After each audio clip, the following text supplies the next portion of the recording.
오늘도 귀한 수요예배 가운데 나오신 여러분을 진심으로 환영하고 축복합니다. 기도함으로 예배 자리 가운데 나아가겠습니다. 하나님의 사람들이 추운 날씨에도 불구하고 이 자리에 모여 있습니다. 거룩하신 하나님이시여, 주님의 은혜를 구하오니 우리에게 은혜를 베풀어 주옵소서. 오고 가는 길 건강할 수 있도록 주님 지켜주시고, 하나님의 예배하는 이 자리에서 하나님만이 주실 수 있는 복을 받고 돌아가도록 인도하여 주옵소서. 감사드리옵고 그리스도 되신 예수님의 이름으로 기도드립니다. 아멘. 찬송가 115장 찬양하시겠습니다. 박수 치시면서 찬양하겠습니다.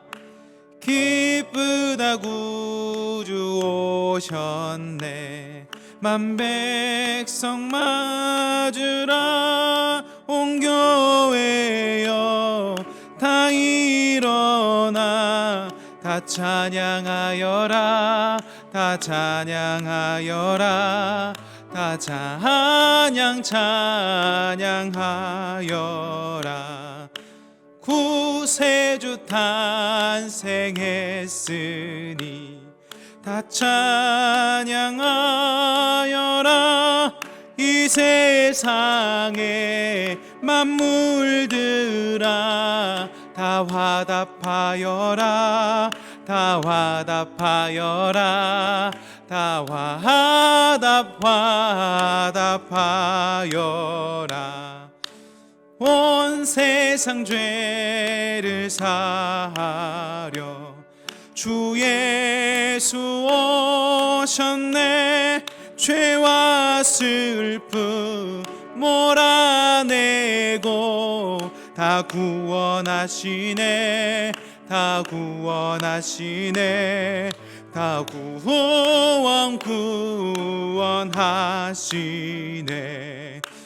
은혜와 진리 되신 주 다 주관하시니 만국 백성 구주 앞에 다 경배하여라, 다 경배하여라, 다 우리 3절부터 고백합니다. 온 세상 죄를 사하려 주 예수 오셨네. 죄와 슬픔 몰아내고 다 구원하시네, 다 구원하시네, 다 구원하시네.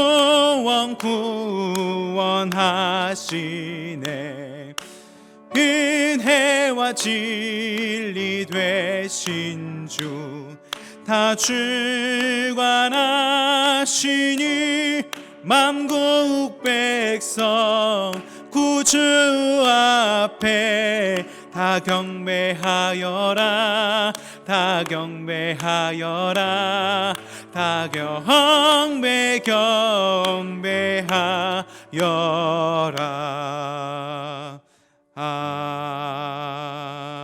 아멘. 찬송가 109장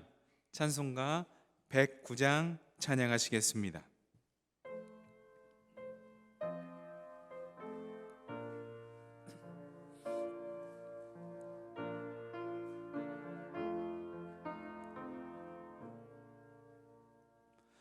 고요한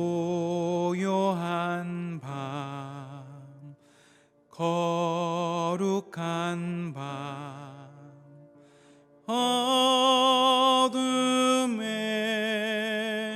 묻힌 밤, 주의 부모 앉아서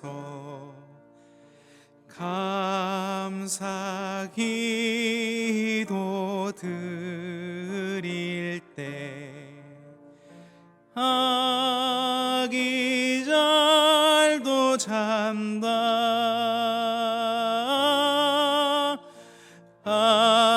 아기잘 말도 잔다. 고요한 밤, 거룩한 밤, 영광이 둘린 밤, 천군 천사 나타나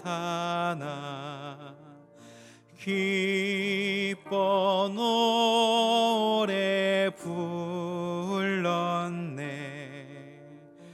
구주나셨도다.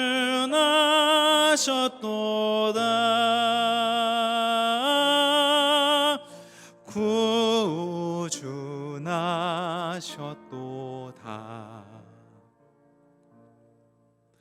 고요한 밤, 거룩한 밤, 동방의 박사들 별을 보고 찾아와 꿇어 경배 드렸네. 구주나셨도다.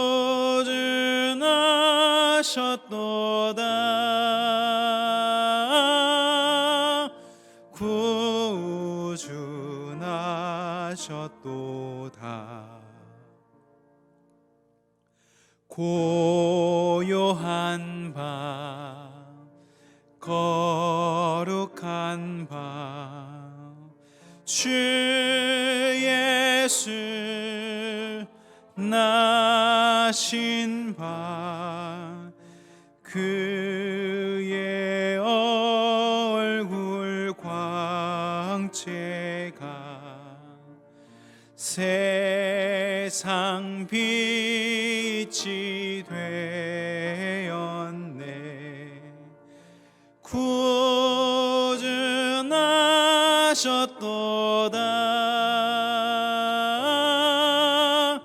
구주나셨도다.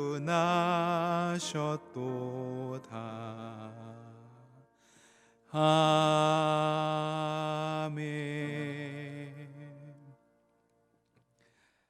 이 시간 두 가지의 기도 제목 가지고 함께 기도하길 원합니다. 첫 번째 기도할 것은 우리들에게 오셔서 포로된 자를 자유케 하시고 눈먼 자를 다시 보게 하시며 눌린 자를 자유롭게 하신 그 예수 그리스도의 은혜가 지금 이 시간 실체로 나타날 수 있게 해달라고 기도해 주시고, 두 번째 함께 기도할 것은 담임 목사님께서 단위에 서셔서 하나님의 말씀을 선포하실 때 말씀이 육신이 되어 우리 가운데 거하시는 놀라운 하나님의 역사가 목사님을 통하여, 말씀을 통하여 우리들에게 임재할 수 있도록 두 가지의 기도 제목 가지고 함께 기도하며 나가도록 하겠습니다. 기도하시겠습니다. 사랑의 하나님, 주님께서 이 귀한 대림절을 지내게 하시니 참으로 감사합니다. 우리가 대림제를 지내는 이유는 우리들에게 이미 오신 예수님을 기다리며 또한 오실 예수님을 기다리는 것입니다. 하나님, 시간 우리가 함께 기도할 때에 가난한 자에게 복음을 전하시고 하나님 정말 기름을 부으셔 우리들에게 오신 예수님께서 포로된 자를 자유케 하셨고 눈먼 자에게 다시 보게 하셨고 눌린 자를 자유롭게 하셨는데, 그 은혜가 예배 가운데 실제로 드러날 수 있도록 인도하여 주옵소서. 하나님, 하나님께서 세우신 하나님의 종 담임 목사님께서 말씀을 선포하실 때에 그 선포된 말씀이 육신이 되어 우리 가운데 거할 수 있도록 인도하여 주시고, 그 말씀이 선포된 그 순간에 모든 이들이 말씀을 통하여 자유함 얻을 수 있도록 주께서 함께하여 주시옵소서. 하나님, 우리가 하나님 앞에 바랄 것이 무엇이 있겠습니까? 세상이 줄 수 있는 것을 바라는 것이 아닙니다. 하나님만이 주실 수 있는 것을 바라오니 주님, 이 시간 우리들의 눈이 멀어 있다면 다시 보게 하시고 눌려 있다면 자유롭게 하여 주옵소서. 하나님, 이제 말씀을 듣습니다. 말씀을 듣는 이 귀한 시간 가운데 하나님의 사자 담임 목사님을 통하여 선포된 말씀이 우리 가운데 거할 수 있도록 인도하여 주시고, 말씀을 듣는 우리 모두가 주님을 만나는 시간 되도록 인도하여 주옵소서. 감사드리옵고 그리스도 되신 예수님의 이름으로 기도드립니다. 아멘.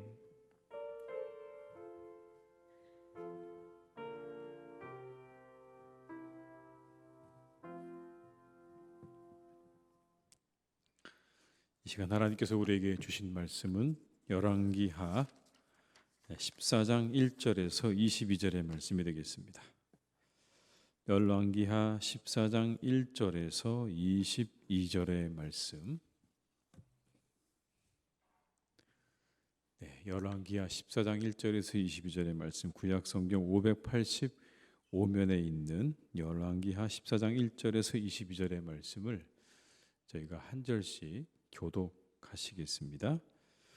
이스라엘의 왕 여호아스의 아들 요아스 제2년에 유다의 왕 요아스의 아들 아마샤가 왕이 되니 그가 왕이 된 때에 나이 25세라. 예루살렘에서 29년간 다스리니라. 그의 어머니 이름은 여호아단이요 예루살렘 사람이더라. 아마샤가 여호와 보시기에 정직히 행하였으나 그의 조상 다윗과는 같이 아니하였으며 그의 아버지 요아스가 행한 대로 다 행하였어도 오직 상당들을 제거하지 아니하였으므로 백성이 여전히 산당에서 제사를 드리며 분향하였더라. 나라가 그의 손에 굳게 섬에 그의 부왕을 죽인 신복들을 죽였으나 왕을 죽인 자의 자녀들은 죽이지 아니하였으니 이는 모세율법책에 기록된 대로 함이라.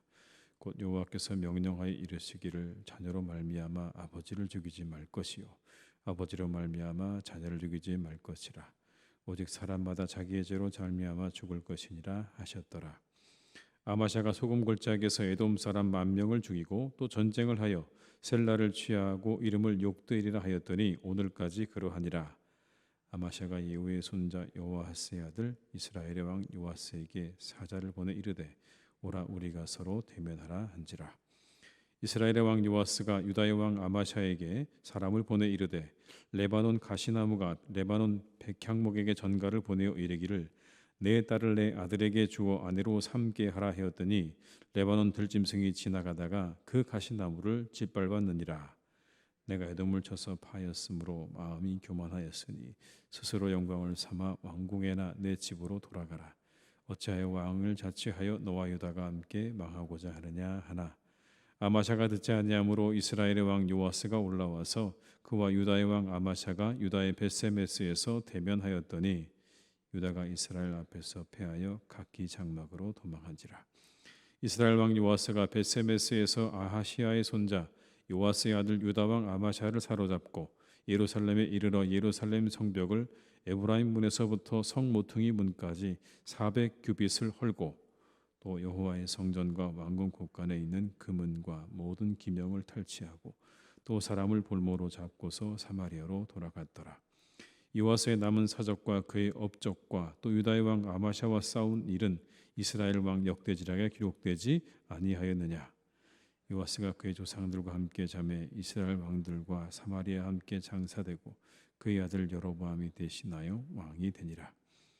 이스라엘 왕 여호아스의 아들 요아스가 죽은 후에도 유다의 왕 요아스의 아들 아마샤가 15년간을 생존하였더라. 아마샤의 남은 행적은 유다 왕 역대지략에 기록되지 아니하였느냐. 예루살렘에서 무리가 그를 반역한 고로 그가 라게스로 도망하였더니 반역한 무리가 사람을 라게스로 따라보내 그를 거기서 죽이게 하고 그 시체를 말에 실어다가 예루살렘에서 그의 조상들과 함께 다윗성에 장사하니라. 유다 온 백성이 아사라를 그의 아버지 아마샤를 대신하여 왕으로 삼으니 그때 그의 나이가 16세라. 아마샤가 그의 조상들과 함께 잔 후에 아사라가 엘랏을 건축하여 유다에 복귀시켰더라. 아멘. 이 시간 함께하신 모든 분들에게 하나님의 은혜가 함께하시기를 주님의 이름으로 축원합니다. 눈을 뚫고 잘 오셨습니다. 우리 서로 인사하실까요? 잘 오셨습니다. 이렇게요. 수고하셨습니다.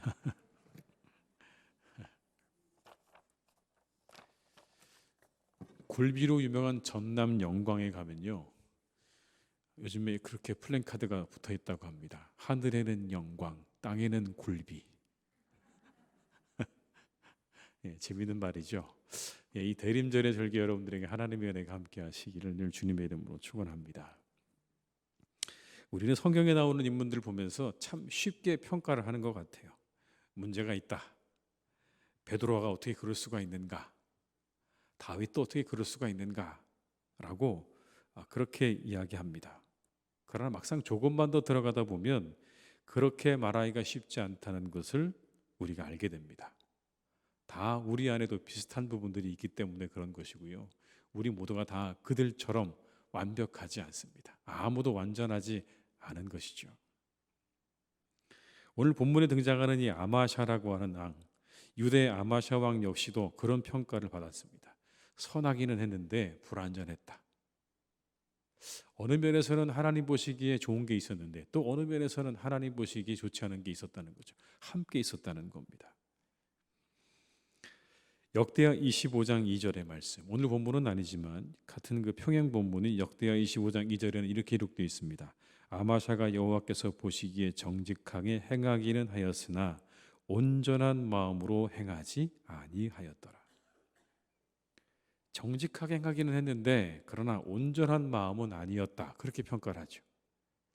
그의 겉으로 드러나는 어떤 행동은 정직한 게 맞았습니다. 그런데 그의 속마음을 들여다보면 그 안에는 뭔가 부족한 것이 있었다는 그런 이야기겠죠. 그 대표적인 것이 바로 이런 겁니다. 율법을 중요하게 생각했지만 우상을 섬기는 산당은 그대로 두었다는 거예요. 율법을 중요하게 생각했다면 다 없애는 게 맞는데, 중요하게 생각한 건 분명히 맞는데 산당은 그대로 두었다는 거예요. 여러분, 증거가 있습니다. 이런 겁니다. 이 아마샤가 자신의 아버지의 그 죽음 앞에 자신의 아버지를 죽인 사람들을 복수하는 장면이 오늘 본문에 나옵니다. 아버지를 죽인 사람들을 찾아서 다 그들을 죽였어요. 그런데 그의 자녀들은 살려두었습니다. 여러분, 5절과 6절의 말씀을 제가 읽어드릴게요. 나라가 그의 손에 굳게 섬에 그의 부왕을 죽인 신복들을 죽였으나 왕을 죽인 자의 자녀들은 죽이지 아니하였으니 이는 모세율법책에 기록된 대로 함이라. 곧 여호와께서 명령하여 이르시기를 자녀로 말미암아 아버지를 죽이지 말 것이요 아버지로 말미암아 자녀를 죽이지 말 것이라. 오직 사람마다 자기의 죄로 말미암아 죽을 것이니라 하셨더라.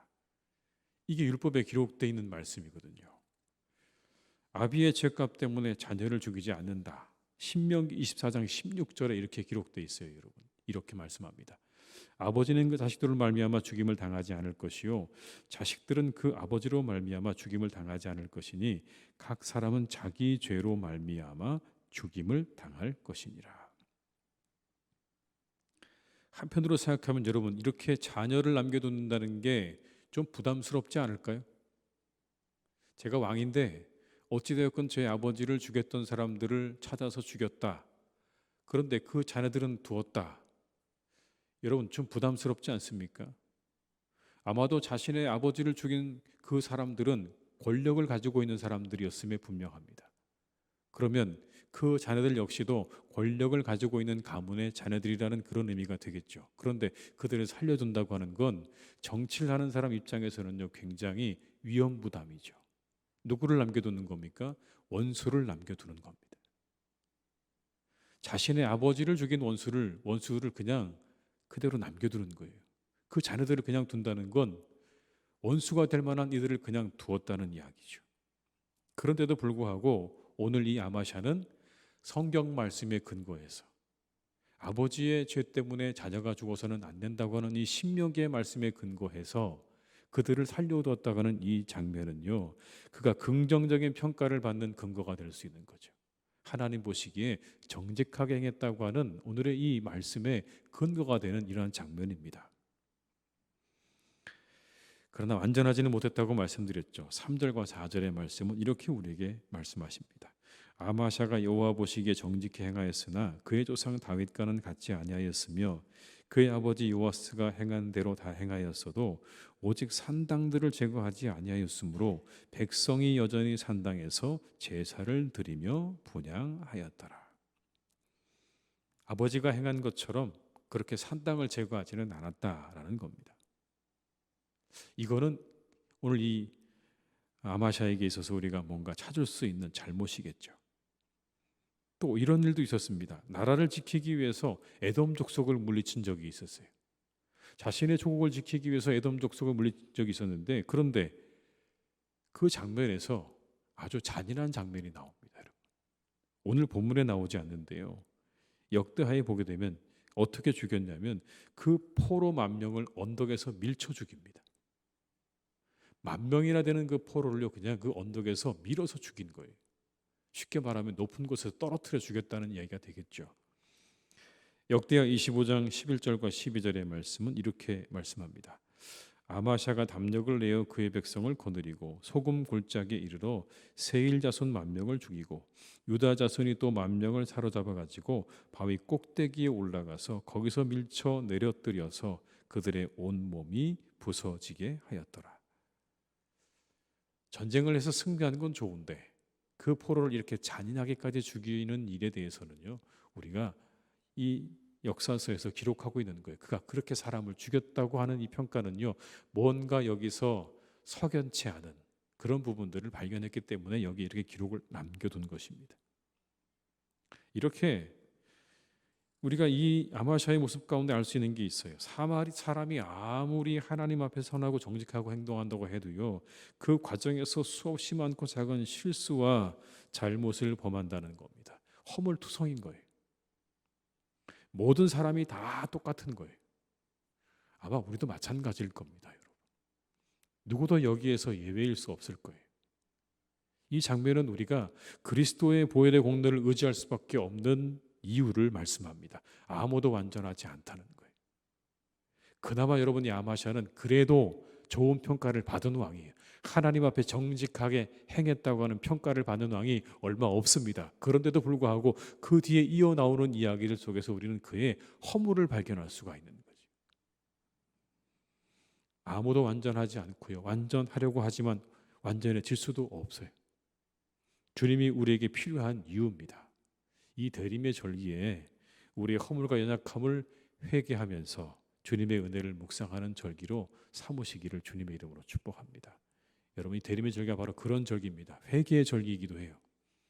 주님의 오심을 우리가 맞이하고 준비하는 절기이기도 하지만 동시에 회개하는 절기이기도 합니다. 왜 그 주님이 우리에게 오실 수밖에 없었는지를 우리가 묵상하면서 우리의 모든 연약함과 죄를 돌아보고 회개하는 절기가 바로 이 대림의 절기인 겁니다. 우리가 그렇게 이 절기에 합당하게 우리의 모든 모습들을 회개하고 돌이키는 시간으로 삼으실 수 있기를 주님의 이름으로 축복합니다. 또한 이 말씀을 통해 우리 자신들을 돌아보게 돼요. 자신은 완전하지 못하면서 다른 사람들에게는 완벽을 요구하는 우리들을 보게 됩니다. 형제의 눈 속에 있는 티는 보면서 자신의 눈 속에 있는 들보는 보지도 못하고 뽑을 마음도 없는 거예요. 대신 상대의 눈 속에 있는 티를 가지고 비판을 합니다. 자신의 눈 안에는 들보가 있으면서 다른 사람의 티를 보고서는요 그걸 가지고 이러쿵 저러쿵 그렇게 말하죠. 인생의 아이러니예요. 자신은 그렇지 못하면서 상대방에게 완벽을 요구하는 거죠. 자신은 더 크고 중요한 아주 중대한 문제를 가지고 있으면서도 상대의 작은 문제를 가지고 그걸 이렇다 저렇다 말하는 게 이게 인생의 아이러니라고요. 하나님은 그런데 우리에게 완전을 요구하지 않으세요. 만약 완전을 요구하신다면 우리는 하나도 남아있지 않을 겁니다. 우리는 남겨질 수가 없어요. 그런데 우리가 누구이기에 다른 사람에게 완전을 요구하겠습니까? 우린 다른 사람에게 완전을 요구할 자격도 없고요. 우린 그럴 수도 없어요. 우리 모두가 다 불완전하기 때문에 누군가 다른 사람에게 보이는 허물, 그런 티 당연히 보일 수밖에 없습니다. 역으로 여러분, 다른 사람이 나를 봐도 그럴 거예요. 우리 모두를 봐도 마찬가지일 거예요. 내게서 티가 보일 거고요. 때로는 들보가 보일 수도 있어요. 그러나 그 모든 것들을 바꿀 수는 없어요. 그래서 사람은 사랑의 대상인 겁니다, 여러분. 사람을 사랑하라 하신 이유가 거기 있는 거예요. 다 우리에게 티가 있고 들보가 있기 때문에 하나님께 사랑하라고 하신 거죠. 우리가 완벽하지 않기 때문에 우리 모두가 다 오래 참고 인내해야 하는 존재입니다. 우리는 그렇습니다. 상대를 바라볼 때 조금 더 참고 인내하는 사랑으로 대하라고 하신 이 말씀을 우리가 깊이 생각하셔야 돼요. 사랑으로 다른 분들을 대하시기를 주님의 이름으로 축복합니다. 내 남편도 내 아내도 또 우리 교회 안에 공동체에 있는 모든 교우들도 우리가 조금 더 사랑함으로 바라볼 수 있어야 된다라는 그런 말씀이겠죠. 그다음에 여러분, 이 아마샤는요, 교만함 때문에 아주 그냥 패배의 쓴맛을 본 사람이에요. 오늘 말씀에 보면 이 아마샤가 집권 초기에는 아주 힘들었을 게 분명합니다. 왜냐하면 자신의 선왕을 죽였던 사람들이 다 곳곳에 포진하고 있었기 때문에 거기서 자기 어깨를 핀다는 건 힘들었을 거예요. 그런데 어느 순간 하나님의 은혜로 이 아마샤가 나라의 모든 것들을 다 이제 자신에게로 가져오게 되는, 힘을 얻게 되는 그러한 부분이 오늘 본문의 말씀에 등장을 하게 됩니다. 그런데 여러분, 그것을 통해서 이 아마샤가 했던 일이 뭐냐면 자신의 선왕을 죽인 세력들을 척결하는 거였어요. 그들을 숙청한 거예요. 힘을 얻게 되니까 제일 먼저 뭘 했냐면 아버지를 죽인 사람들을 찾아서 숙청하는 일을 했다. 성경은 그렇게 말씀하시거든요. 그렇게 어떤 왕권을 더욱 확립해 나가면서 그동안 약해져 있던 정치력을 회복하고 국력을 신장하는데 아주 주력을 하게 됩니다. 그리고 마침내 어디를 물리쳤냐면 에돔이라고 하는 나라를 물리치게 됩니다. 그런데 여러분, 거기까지 참 좋았어요. 자신이 이제 드디어 힘을 얻게 되고 나라를 다 정비하게 되고 에돔까지 물리치는 건 좋았는데 거기서 자신감을 얻게 된 이 아마샤가 착각을 하게 됩니다. 뭘 착각을 하게 됐냐면 자신의 동족인 이스라엘을 쳐들어가려고 한 거예요.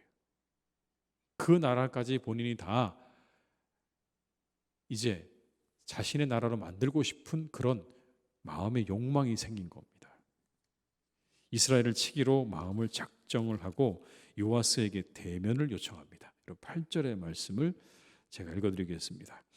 아마샤가 예후의 손자 여호아스의 아들 이스라엘의 왕 요아스에게 사자를 보내 이르되 오라 우리가 서로 대면하자 한지라. 이렇게 보면 그냥 서로 얼굴 마주보고 이야기하자 이 정도처럼 보이지만 여기 나오는 대면하자는 말은 외교적인 초청을 말하는 게 아닙니다. 이건 선전포고입니다. 자, 이제 우리 한번 싸움을 해볼까라는 뜻입니다. 왜 알 수 있냐면 11절에 보게 되면 이 베세메스에서 전투를 벌이게 됩니다. 그런 여러분, 이 우리가 한번 서로 대면하자라는 말은요, 선전포고인 거예요. 자, 이제 우리 한번 전투를 벌여볼까? 라고 하는 그런 의미라고 받아맞는 게 맞습니다. 그런데 이 아마샤의 도전에 요아스가 했던 말이 참 재밌어요. 이렇게 말합니다. 9절의 말씀을 한번 같이 읽어보시겠습니다.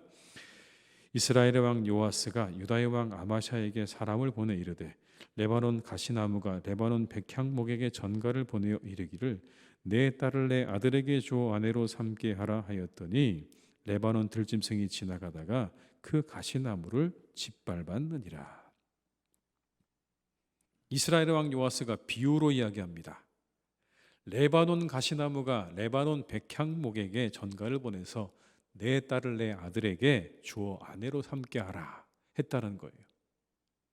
여기 나오는 레바논 가시나무는 여러분 아무 쓸모 없는 걸 의미하는 겁니다.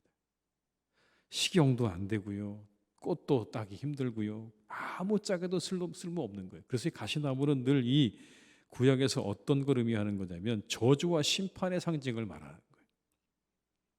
그리고 아무 쓸모 없는 존재를 의미하는 겁니다. 반대로 백향목은 뭡니까? 30m까지 자라는 아주 1000년 동안 자라는 아주 거대한 나무를 의미하는 거예요. 성전을 짓는데 정말 너무 중요한 나무이기도 하고요. 이 백향목은 아주 영광과 고귀한 신분과 하나님께 축복받은 사람들을 상징하는 그러한 말입니다. 그러면 누가 백향목이라는 뜻일까요? 나 요아스는 백향목이고 아마샤는 뭐예요? 너희는 가시나무라는 이야기입니다. 근데 감히 뭐예요? 분수를 모르고 가시나무가 백향목에게 내 딸을 내게 주어 내 아들에게 주어서 아내로 삼게 하라고 말했다라고 하면서 자신의 분수를 모르고 덤벼드는 어리석은 그런 행위임을 냉소적으로 말하고 있는 겁니다. 이 어리석은 사람아, 감히 우리에게 덤비다니. 근데 정말로 여러분 그대로 됐습니다. 이 유다 왕국은 수도 예루살렘이 이스라엘에 아주 크게 공략당해서 아주 엄청난 피해를 입게 되는 그런 장면이 나옵니다. 12절로 14절의 말씀을 한번 같이 읽어보시겠습니다. 유다가 이스라엘 앞에서 패하여 각기 장막으로 도망한지라. 이스라엘 왕 요아스가 베세메스에서 아하시아의 손자 요아스의 아들 유다 왕 아마샤를 사로잡고 예루살렘에 이르러 예루살렘 성벽을 에브라임 문에서부터 성 모퉁이 문까지 400규빗을 헐고 또 여호와의 성전과 왕궁 곳간에 있는 금 은과 모든 기명을 탈취하고 또 사람을 본모로 잡아서 사마리아로 돌아갔더라. 완전히 망했어요. 시비 한번 잘못 걸어다가 그냥 다 망한 겁니다. 그냥 예루살렘에 있는 모든 성전의 중요한 것들을 다 털렸어요. 그리고 뭐도 헐어버렸습니까? 성벽의 일부도 헐었어요. 그리고 누가 잡혀갔을까요? 정작 아마샤가 이때 포로로 잡혀갑니다. 그렇게 승승장구하고 아주 잘 나간다고 생각하고 착각을 했는데 실상 보니까 그게 아니었어요. 교만했던 거예요. 분수를 모르고 날뛰다가 이렇게 패망을 맞이하게 된 겁니다. 잠언 말씀 기억나지 않으십니까, 여러분? 교만은 패망의 뭐라고요? 선봉. 거만한 마음은 넘어짐의 앞잡이. 교만한 마음과 거만한 마음 때문에 오늘 이 아마샤는요 다 잃어버렸어요. 다. 여러분, 교만이 뭡니까? 자신을 과대평가하는 거예요. 자신을 과대평가하는 거예요. 분수를 알아야 되는데 그걸 모르는 거예요. 그런데 언제 사람이 그렇게 자신의 분수를 모르게 되는 걸까요? 사람이 자신의 분수를 모르게 되는 거는요, 힘을 가지게 될 때 그래요. 내가 뭔가 이루었다고 생각할 때, 내가 힘을 얻게 되었을 때, 그리고 뭔가 모든 일들이 잘 풀려나간다고 생각되면 그때 어김없이 사람 마음 가운데 꿈틀거리기 시작하는 게 뭐냐면 바로 교만이라는 겁니다. 그리고는 한껏 마음이 높아져서 자신의 분수를 다 잊어버리는 거예요. 그리고는 상대도 안 되는 나라에게 우리 한번 붙어보자. 하루 강아지 범 무서운 줄 모르고 덤볐다가 오늘 완전히 다 그냥 나라가 거덜나 버린 거예요. 교만은 사람을 패망으로 이끌죠. 그렇게 높아지는 우리 자신을 겸손하게 하는 길이 별로 없습니다. 여러분, 문제는 거기 있어요. 막 높아지고 교만해지는 우리의 마음을 꺾어서 그 마음을 겸손하게 할 수 있는 길이 많지 않다는 거예요. 그런데 그 길이 있다고 성경은 우리에게 가르쳐 주십니다. 그 길이 뭘까요? 하나님 앞에 우리를 세우는 거예요. 하나님 앞에 우리를 세우는 거예요. 우리 위에 누가 계시다고 하는 겁니까? 하나님이 계시다고 인정하는 거예요. 그러면 그 다음에 우리가 겸손으로 돌아갈 수 있는 거예요. 하나님 앞에 우리를 세울 때 겸손해질 수 있는 거예요. 우리를 둘러싼 모든 것들은 은혜가 되고 내가 이룬 것도 하나님의 은혜가 되는 거예요. 그런데 하나님이 사라져 버리게 되면 그 순간 교만해지기 시작하는 거예요.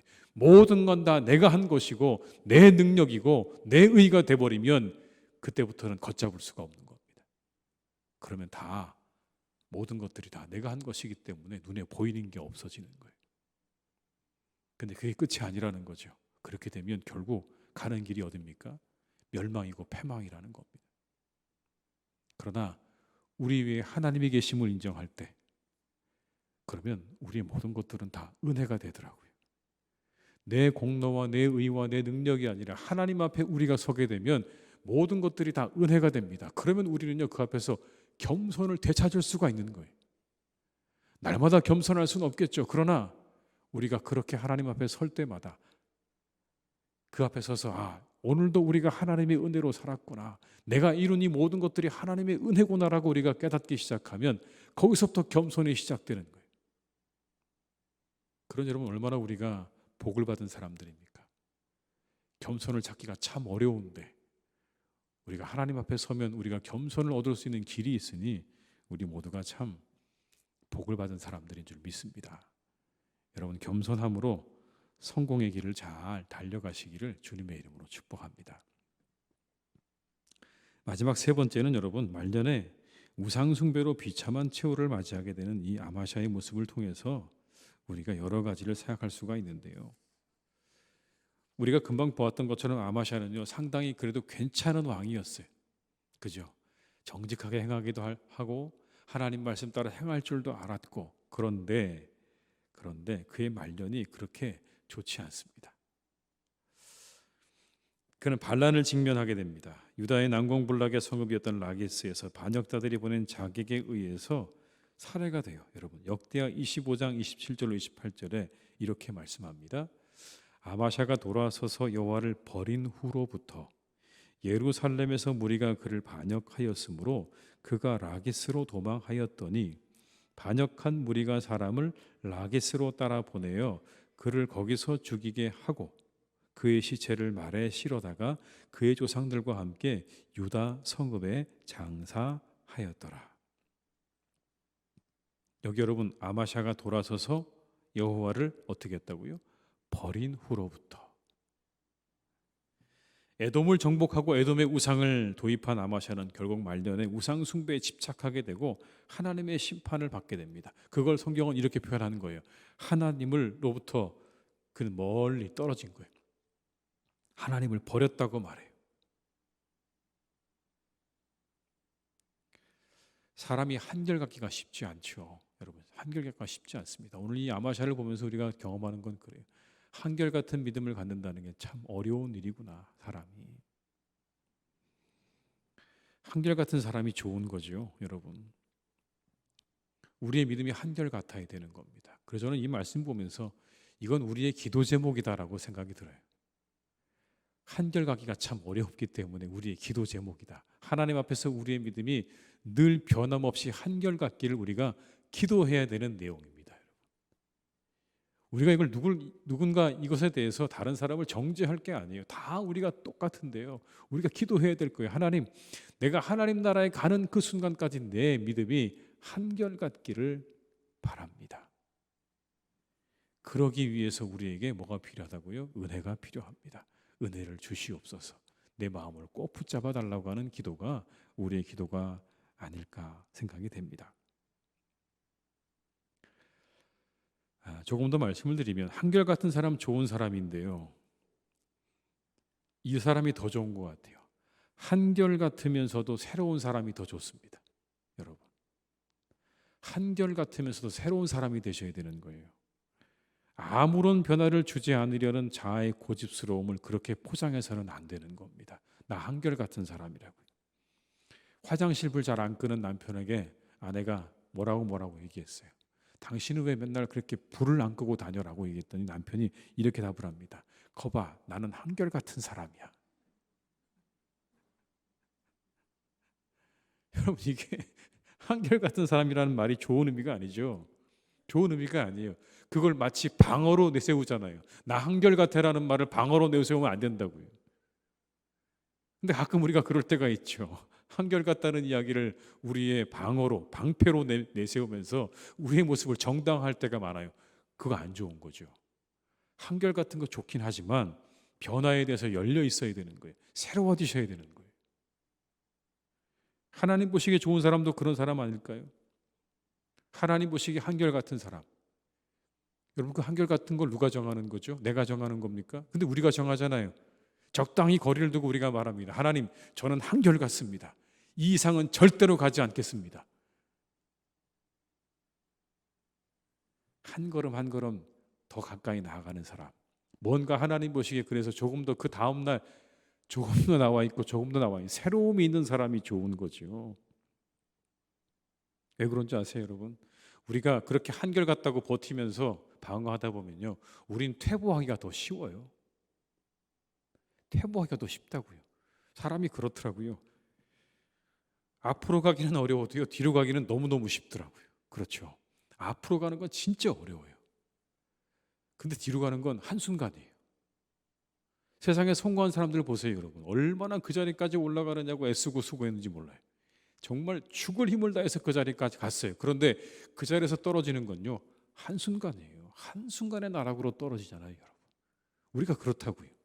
사람이 그런 존재인 거예요. 앞으로 나아가는 건 정말 어려운데 뒤로 가는 건요, 순식간에. 저 앞으로 안 나갈 거예요, 하나님. 저는 늘 이렇게 한결같이 이 자리에 서 있을 거예요. 그렇다면 서 있는 게 아니에요, 여러분. 다 어느 순간 저 뒤로 금방 우리는 밀려가 있습니다. 끊임없이 우리를 새롭게 하고 앞으로 나아가려고 하는 노력이 없이는 우리는 그 그 자리도 유지할 수가 없어요. 그게 우리라는 걸 아셔야 되는 겁니다. 우리의 기도 제목입니다. 일평생의 기도 제목을 여러분 간직하시고 이렇게 기도하시면 좋겠어요. 한결같은 믿음의 사람이 되게 하옵소서. 그러나 제자리에 머물지 않고 한 걸음 한 걸음 하나님께 나아가는 사람이 되게 하옵소서.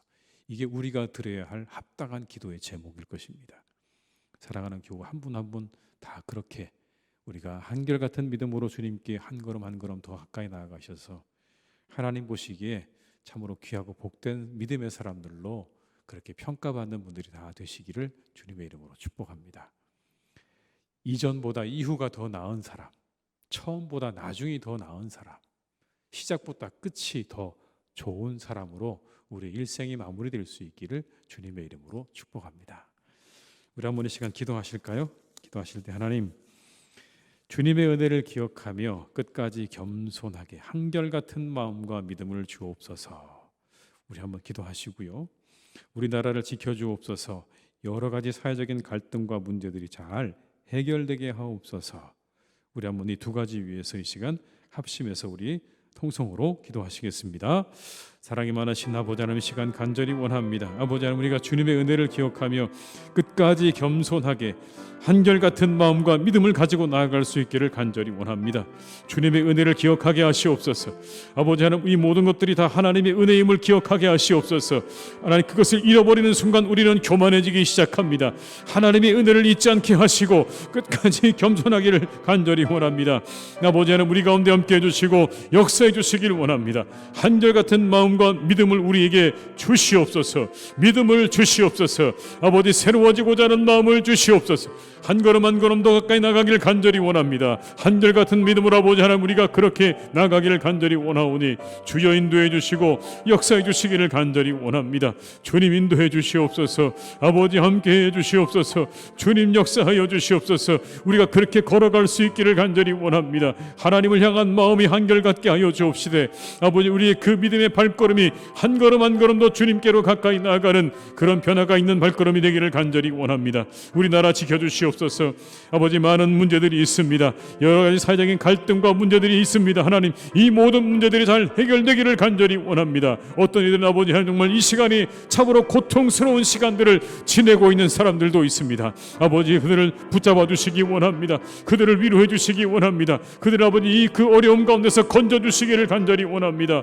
이 나라를 아버지 하나님 붙잡아 주시길 원하오니 하나님, 우리나라를 지켜주시고 인도해 주시고 함께해 주시기를 간절히 원합니다. 아버지 하나님, 인도해 주시옵소서.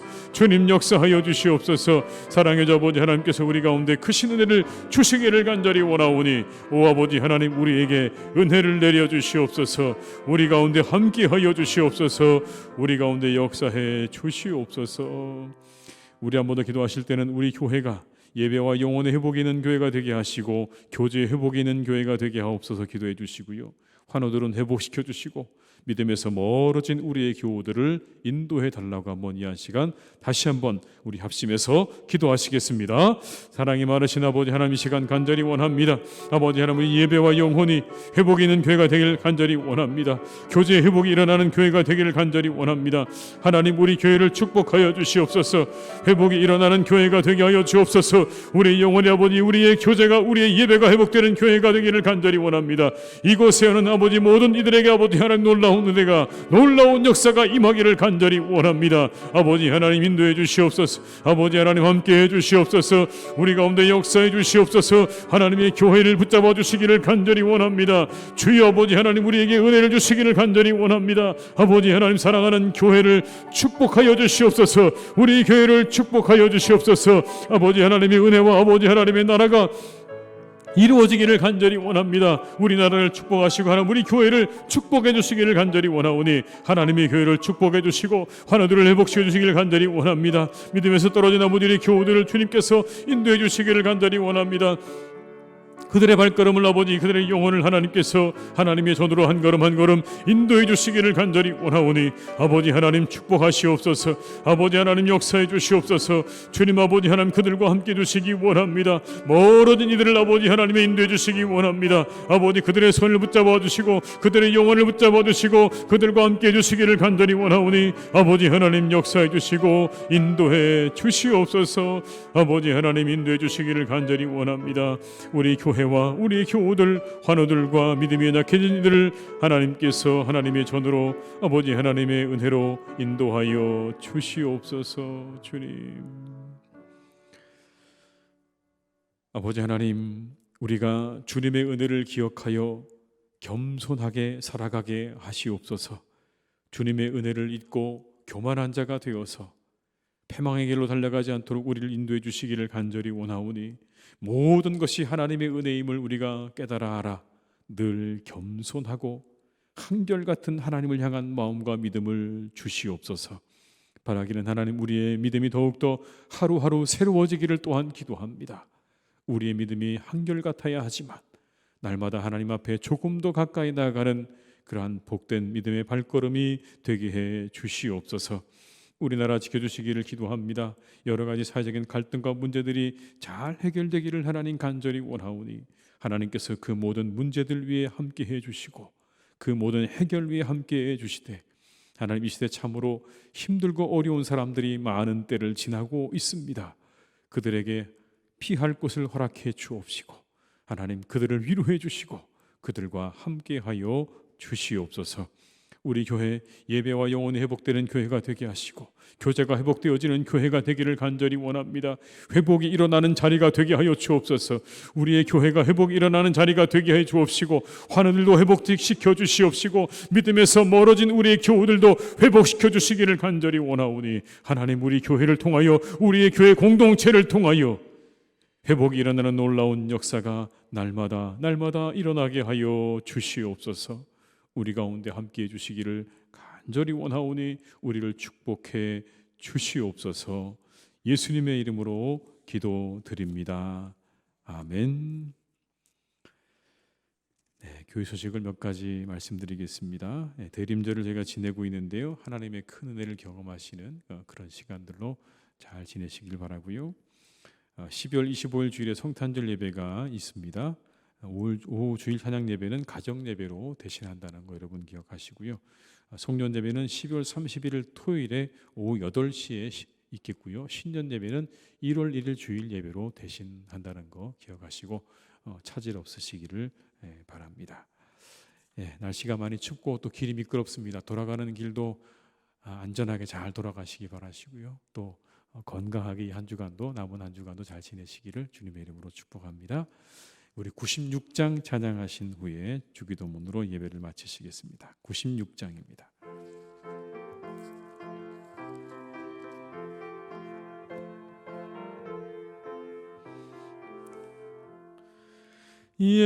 예수님은 누구신가 우는 자의 위로와 없는 자의 풍성이며 전한 자의 높음과 잡힌 자의 노임되고 우리 기쁨 되시네.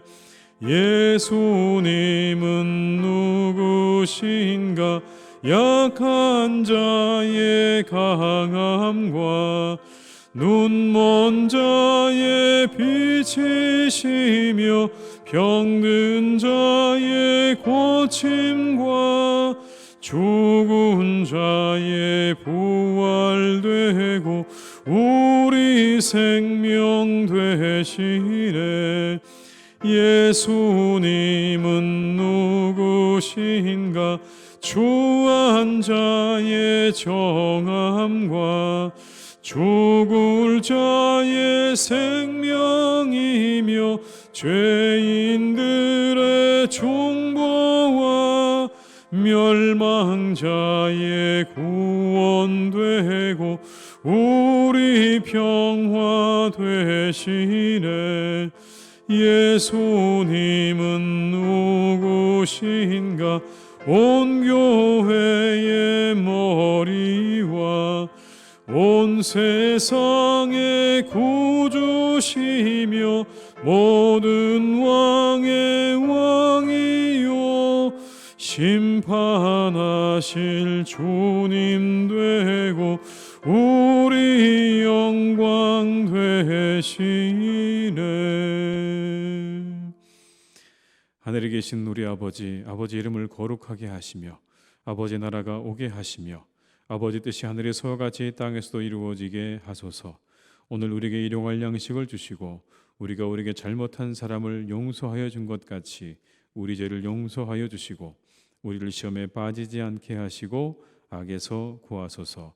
나라와 권능과 영광이 영원히 아버지의 것입니다. 아멘.